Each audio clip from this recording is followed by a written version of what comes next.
గుండె సంబంధిత వ్యాధులు ట్రీట్మెంట్ విధానం పీటీసీఏ ద్వారా కానీ సిఏబిజీ ద్వారా కానీ వ్యాధి తీవ్రతను బట్టి నిర్ణయించబడుతుంది.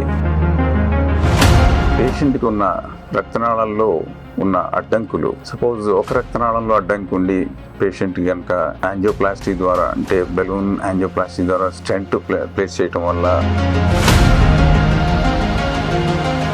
ఈ రెండు కేటగిరీస్లో ముఖ్యంగా ఏంటంటే, ఒకటి హార్ట్ అటాక్ రాకముందు చేసే ప్రొసీజరు, హార్ట్ అటాక్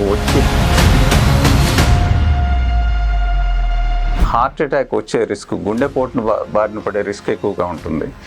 వీళ్ళల్లో ఆ సిమ్టమ్స్ అనేవి మొదలవుతాయి.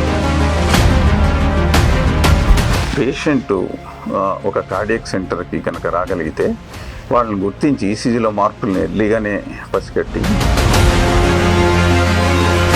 సపోజ్ ఎవరికైనా risk factors, diabetes, hyper tension ఇవి ఉన్న వాళ్ళకి సిటీ కాల్షియం స్కోర్ మనకి ఒక దారి చూపిస్తున్నాయి.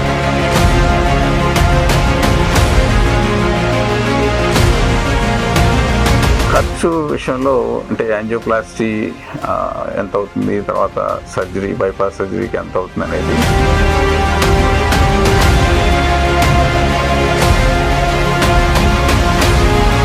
ముందుకన్నా ఎక్కువ జాగ్రత్తలు తీసుకోవాలి. ఒకటి ఏంటంటే మందులు, మెడిసిన్స్, యాంజియోప్లాస్టీ అయింది కదా అని చాలామంది, సో ఏజ్ పెరుగుతున్న కొద్దీ ఆ రిస్క్ అనేది మనకి పెరుగుతూ ఉంటుంది. అందుకని ఈ స్క్రీనింగ్ టెస్ట్లు, ఎస్పెషలీ ముందుగా మనం గుర్తించే టెస్ట్లు అనేవి ముందుగా తరచుగా చేయించుకునేటట్టు, every 5 years or every 3 years